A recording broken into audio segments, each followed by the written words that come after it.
What is up guys, bienvenue dans cette partie 3 de comprendre la nature de l'addiction pornographique.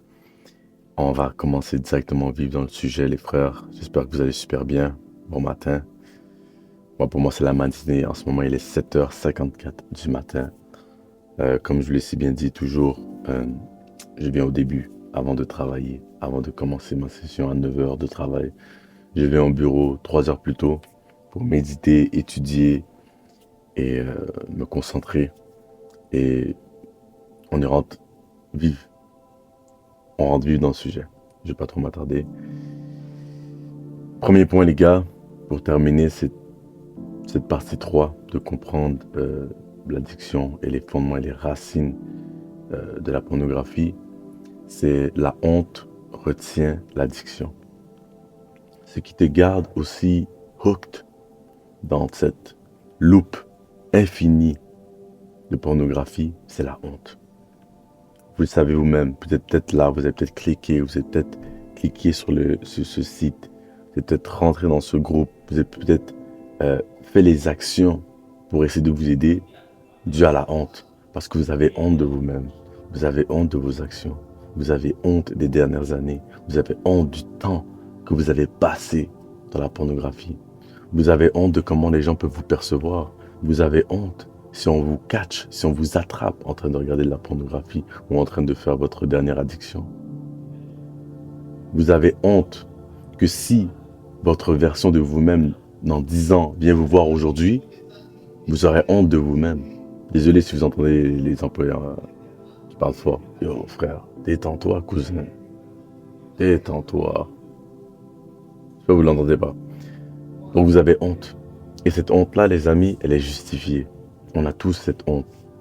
Je vous garantis qu'à les 5 prochaines secondes après que vous aviez envoyé la sauce blanche, vous avez honte de vous-même.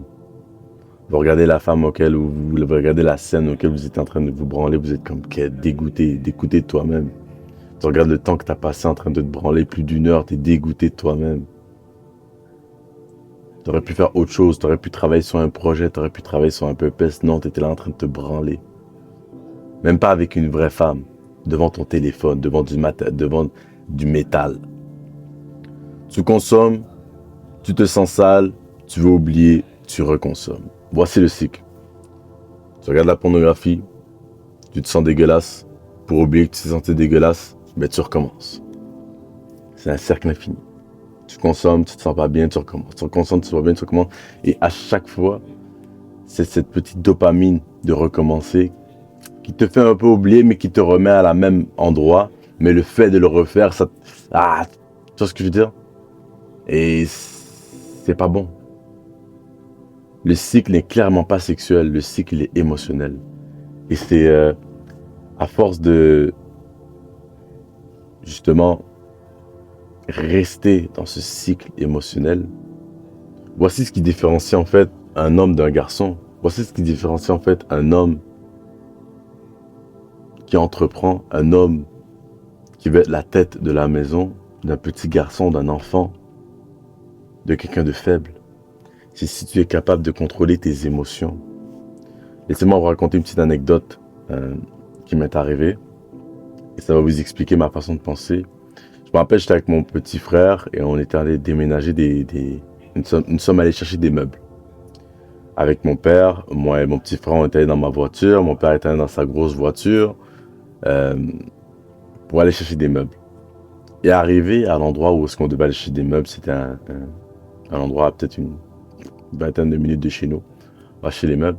En sortant de notre voiture, il y a un petit enfant qui crie à moi et mon petit frère. Je ne me rappelle plus exactement les termes qu'il a utilisés. Il faudrait que je demande à mon petit frère s'il se rappelle. Mais les termes qu'il a utilisés faisaient référence au fait qu'on était noirs. Je ne sais pas s'il avait dit le N-word. Je ne sais pas s'il nous avait traité de « Hey les noirs ».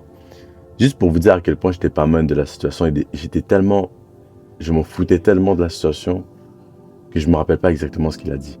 Pendant qu'une personne qui serait déjà offensée au plus profond de son âme va se rappeler exactement les mots que la personne lui a dit. Moi, pour être très honnête avec vous, je ne me rappelle pas, mais je sais que c'était quelque chose par rapport au fait que nous étions noirs. Et je me rappelle mon petit frère à ce moment-là, il m'a dit « Ah, t'as entendu ce qu'il a dit? Qu'est-ce qu'on fait ?» J'ai dit à mon petit frère, on fait rien. On fait rien, frère. On fait comme si on n'avait rien entendu. Et on fait ce qu'on a à faire. On va chercher les meubles qu'on a cherchés. Pourquoi? Vous me direz. Moi, il peut y avoir quelqu'un qui me traite de nègre ou peu importe comment il veut me traiter, qui marche devant moi. Tu n'auras aucune émotion de ma part. Pourquoi, me direz-vous? Après, il y en a plein qui vont me dire, ouais, mais si tes ancêtres, nanana, nanana, qu'est-ce que j'en ai à battre? Ça n'a aucun rapport avec moi et ma situation d'aujourd'hui. Et les gens vont dire, ouais, mais tu dis suspectes tes ancêtres. Pas du tout. Mes ancêtres, au contraire, je suis sûr qu'ils seraient encore plus fiers de moi de pouvoir être un jeune homme noir qui puisse contrôler ses émotions et qui n'est pas capable de se faire contrôler par d'autres personnes qui essaient d'utiliser ce mot-là pour me rabaisser et utiliser ce mot pour contrôler mes émotions. Parce que pourquoi? Imaginons que cette personne-là, justement, attends, finissons la situation, puis j'y vais avec la théorie ensuite. Et là, j'ai mon petit frère, non, on va rien faire. Rien du tout. On va faire ce qu'on a à faire. Et c'est tout. On va continuer notre journée comme si ça s'est jamais arrivé. Et justement, le fait qu'on n'a rien fait, cette personne-là n'a pas continué à insulter. Il n'y a pas eu un clash back and forth. Et j'espère que cette personne-là aussi, c'était un jeune enfant aussi, faut pas oublier. J'espère que ça a été une leçon pour lui. Pour lui expliquer que tu n'es pas aussi important. Et peu importe ce que tu dis, ça ne nous affectera pas. Tu peux dire ce que tu veux. Tu n'auras même pas 1% de mon âme, 1% de mon être qui aura ton attention. Et c'est ça le pouvoir d'un homme. Le pouvoir d'un homme, c'est de pouvoir se dire que yo, tu n'auras pas mon attention. La pornographie, tu n'auras pas 1% de mon attention. Est-ce que vous voyez où est-ce que je veux en venir? Et justement, pour moi, tout homme, si tu n'es pas capable de gérer tes émotions, gérer ton tempérament, tu n'es rien. Tu n'es pas un homme, tu es un garçon. Qui j'aurais été, qui je suis pour commencer à créer un clash avec un enfant qui avait moins de 10 ans, qui me traite de noir. Aucun rapport. Toi aussi, c'est la même chose avec la pornographie. La pornographie réussit à t'avoir. Émotionnellement, tu es hooked. Tu as une attache émotionnelle. C'est pas sexuel, c'est émotionnel que tu as une attache avec la pornographie. Et c'est ce que j'avais aussi préalablement. Une attache émotionnelle. Ah, mais si j'arrête de me branler, comment je fais pour retrouver ce plaisir? Si j'arrête de me branler, c'est quand la prochaine fois que je vais me branler? Ah, c'est quand la prochaine fois que je vois une femme nue? Ah, c'est quand la prochaine... Juste écoute tes propres pensées. Tu es avec tes pensées. Écoute et analyse tes propres pensées. Comment ça fait pas de sens? Et t'es gone dans tes pensées. Ça fait pas de sens. Juste analyse tes propres pensées. It doesn't make sense. Et you know it. Et tu sais que ça fait pas de sens. Tes propres pensées que tu as vis-à-vis tout ce qui est autour de la pornographie. Quand tu veux arrêter et tu te dis, non, je vais arrêter une semaine. Non, mais juste un peu de temps parce que oui, j'en ai besoin. Oui, il me le faut. Oui, comment je vais faire? Oh, arrêter pendant une semaine, mais je vais avoir les couilles bleues. Je vais avoir tous les trucs qui sont faux. Tous les trucs qui font pas de sens. Tous les trucs que cette société-là essaie de t'endoctriner en te disant que oui, tu as besoin d'éjaculer tous les jours. Oui, tu es un homme, tu as de la testostérone et tu dois éjaculer. Ce qui est faux, tu peux contrôler ta semence, tu peux contrôler tes envies, tu peux contrôler tes émotions. This is a lie. The devil is a liar. Satan est un menteur. Tu t'es fait avoir et ceci est vraiment dommage. Et tu dois sortir de ce mensonge, tu dois commencer à te réveiller. Voici pourquoi on est ici. On est dans le réveil. On est là pour se réveiller. Nous étions endormis et nous voyons l'aube et nous voulons nous réveiller, sortir des ténèbres, sortir des ténèbres. Voici ce que nous faisons ici. C'était le point. La honte retient ton addiction. Second point, les gars, pour cette troisième partie. L'addiction commence souvent jeune. La découverte accidentelle, la curiosité, le manque de guidance masculine, les mauvais environnements. On a tous commencé jeunes et tu as sûrement grandi avec la pornographie. Voici pourquoi aussi c'est quelque chose qui est encore plus difficile à quitter, difficile à déraciner. Ça fait des années à consommer les mêmes catégories, les mêmes choses, le même moment, le même temps. Voici ce que tu utilisais pour quitter, voici ce que tu utilisais pour sortir d'une tristesse, pour sortir d'un moment difficile, pour être des moments de stress, les moments d'anxiété. C'est ce que tu utilisais depuis que tu es jeune. C'est pour ça que tu es hooked à ce point-là aussi. Et pour te te désinfecter et te comment on dit ça? Désintox, pour te désoctifier. Je crée des mots, les gars, je crée des mots. Te détacher, point. Juste pour te détacher de tout ça, ça va prendre du temps, les gars. Tu t'es peut-être branlé depuis 6 ans dans toute ta vie, 8 ans, 9 ans, 10 ans pour certains, 20 ans pour certains. Tu penses que c'est en un mois, une semaine, un an où tu essaies d'arrêter que ça va fonctionner? Non. Ton cerveau, il est habitué. C'est encore plus pire que la cigarette, c'est encore plus pire que de la drogue. Tu n'as pas eu une bonne guidance masculine. L'addiction commence jeune parce que pourquoi aussi? Parce que tu n'as pas eu un père peut-être qui t'a vraiment expliqué, parce que ton père aussi est grande dans la pornographie. Et ça, tu le sais pas. Mais t'as pas des gens autour de toi qui te disent que c'est pas normal. Moi, j'allais à l'école quand j'étais jeune, ça parlait de ça normal. Ouais, tu te branles dans quelle vidéo? Ouais, regarde cette porn star, regarde celle-ci, ça. Elle est trop cool, elle est trop l'humain, elle est trop ci, ça. C'est juste stupide. Stupide. Comment juste cette génération-là t'amène vers là? Regarde les streamers, regarde les gens, ça drôle. Ah, beat my meat, ah, je bats ma viande tous les jours, ah, c'est drôle. Comme si c'est un bail normal. Il y en a pour vous, il y en a pour certains, c'est pas deep, c'est pas une attache qui c'est deep pour eux. Et pour moi, si vous êtes à regarder cette vidéo-là, c'est pas une question de si c'est pas aussi profond pour vous, vous devez juste arrêter complètement la pornographie.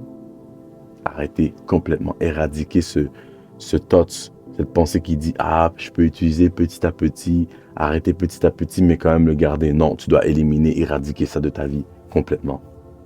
Pour moi, tu n'as eu aucun mentor, tu n'as eu aucun vrai homme autour de toi qui a pu te dire « Frérot, arrête la pornographie, c'est pas bon pour toi. » Il n'y a rien de bon pour toi, il n'y a même pas 1% des choses qui se passent dans la pornographie qui est bon pour toi. Ouais, mais savoir comment baiser, savoir... Rien du tout, frérot. Ça programme ton cerveau avant même que tu comprennes ce que tu fais. Ça revient à tout ce que je disais depuis que tu es jeune. Tu programmes ton cerveau, tu programmes ce que tu fais. Tu commences à avoir des habitudes contre toi-même, contre ton gré. Et c'est ça qui est triste. L'addiction ne touche pas seulement le sexe, elle touche ton identité, elle touche ta confiance, ton ambition, ta discipline et ta spiritualité. Ton identité. Est-ce que tu veux être quelqu'un qui est label, qui a un tag en toi, qui a un tag, toi le tag de tes vêtements, le tag de tes vêtements ici, là, c'est Fashion Nova. C'est comme toi aussi tu as un tag dans ta propre personne. Tu es tagué branleur. Tu es tagué branleur, tu es un branleur. Toi tu le vois peut-être pas, mais les gens le voient autour de toi. Moi au jour d'aujourd'hui, maintenant depuis que j'ai arrêté la pornographie, depuis maintenant plus de 2 ans, je le vois dans ses yeux, dans la façon d'opérer, je le vois si quelqu'un c'est un branleur. Je le sais, je le vois directement. Comment il se tient, comment il opère, comment il est minutieux, comment il est vicieux, comment à chaque fois une femme passe, comment il la regarde. Ça se voit, frérot. Tu t'es cramé, frérot. Si t'es un branleur et tu te branles plus de 4-5 fois par jour, t'es cramé, frérot. Ça se voit dans ton énergie, ça se voit dans tes ambitions, ça se voit dans tes actions. Ta confiance, c'est quand la dernière fois que t'es allé parler à une femme. C'est quand la dernière fois que tu sais que tu peux aller parler à une femme ou t'es allé parler à cette femme. C'est quand la dernière fois que,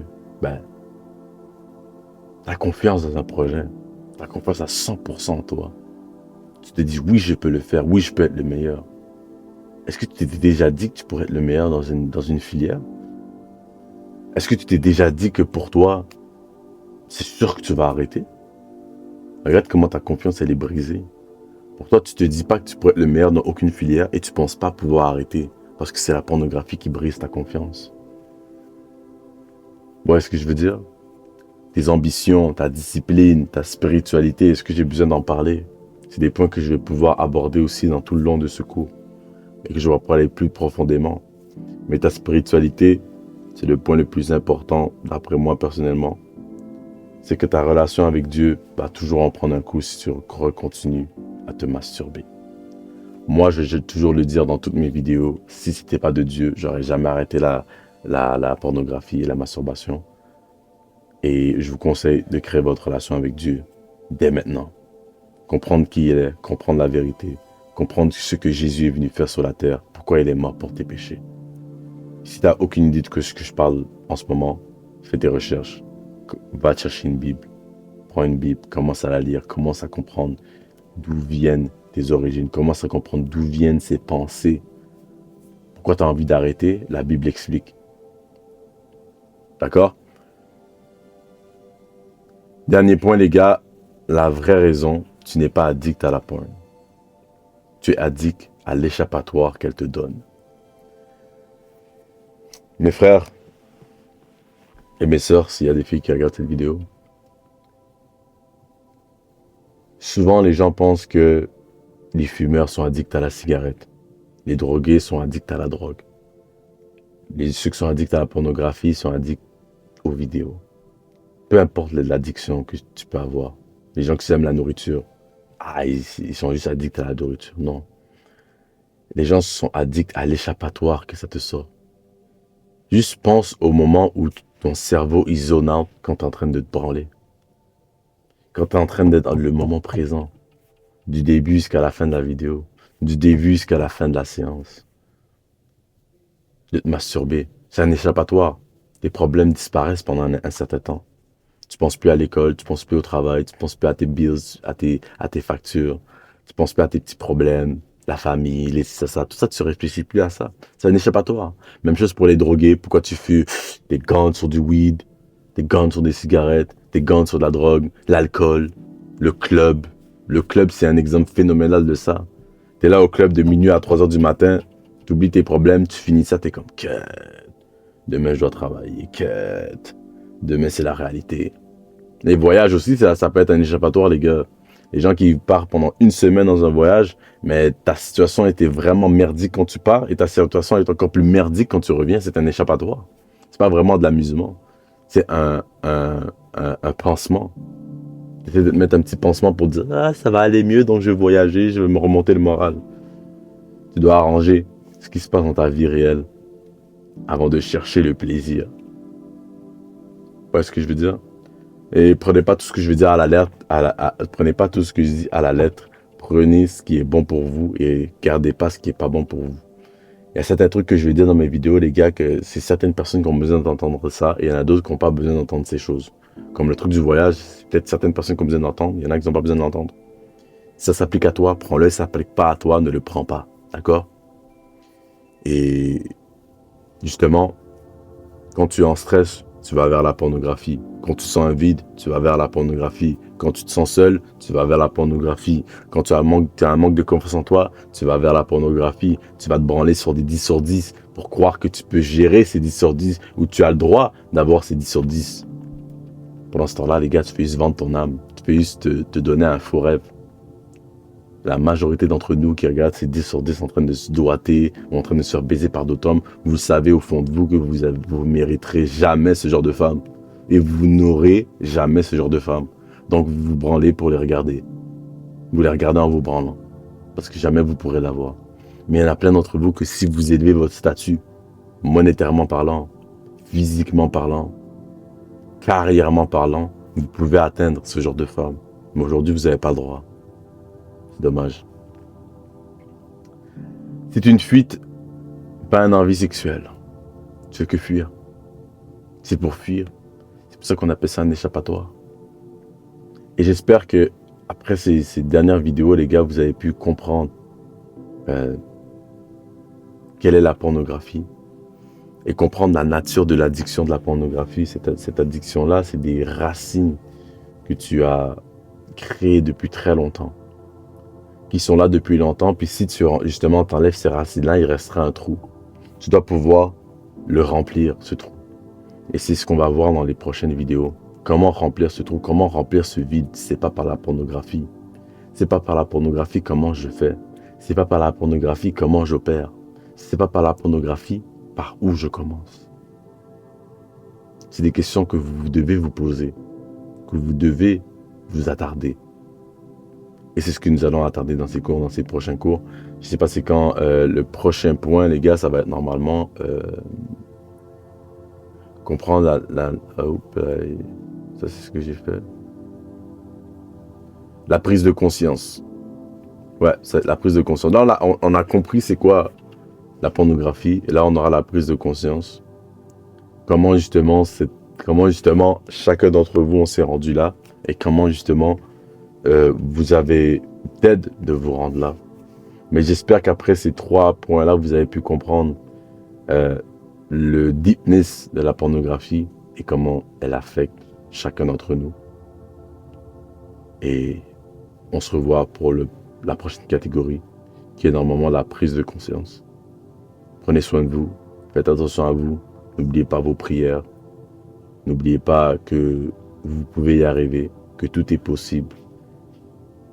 Si tu crois que tu peux jamais arrêter, c'est un mensonge de l'ennemi. L'ennemi t'endoctrine, l'ennemi te contrôle, l'ennemi te garde en cage. Tu peux arrêter, tu peux réussir à arrêter. Si moi j'ai réussi, tu peux y arriver. Et je sais que c'est quétaine à dire, parce que tu es à travers un téléphone, tu es à travers l'autre bord. Mais je te garantis que tu peux y arriver. Je suis pas un surhumain là, je suis pas Batman ou Spider-Man ou ce que tu veux. J'ai été un gars comme toi, qui était addict à la pornographie pendant de nombreuses années, qui cherchait un réveil dans sa vie, qui a compris, qui s'est dit waouh, je dois arrêter, qui a essayé d'arrêter, qui relapsait, qui recommençait, qui relapsait, jusqu'au moment où Dieu est rentré dans sa vie et qui a réussi à arrêter avec du travail acharné et beaucoup de Dieu dans sa vie. Et tu peux y arriver aussi. À la prochaine pour de nouvelles vidéos.